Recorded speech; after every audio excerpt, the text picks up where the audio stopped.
2022 жыл ичиндеги мамлекеттик саламаттык сактоо системасына багышталган жана такталган бюджет 34 миллиард сомду түздү. 2021 жылга караганда бул 6 миллиард сомго жогору болду.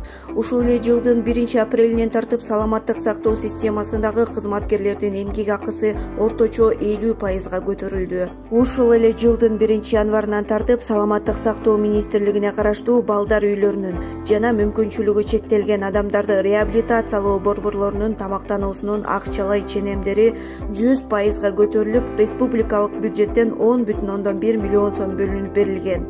Социалдык маанилүү ооруларды дарылар менен камсыздоо үчүн мамлекет тарабынан саламаттык сактоо министрлигине 1 миллиард сом бөлүнүп берилген. Республиканын калкына медициналык жардам көрсөтүү үчүн 33 тез жардам жана 69 санитардык автоунаа сатылып алынган.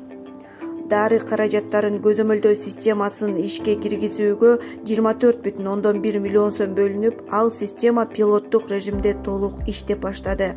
Ошондой эле дары каражаттарынын жана медициналык буюмдардын электрондук маалымат системасы менен электрондук мамлекеттик сатып алуулар расмий веб-порталы интеграцияланды. COVID-19 каршы тез арада аракеттенүү боюнча Ислам өнүктүрүү банкынын долбоорунун алкагында Кыргызстандын жалпы аймагында 10 вирусологиялык лабораториялар курулду.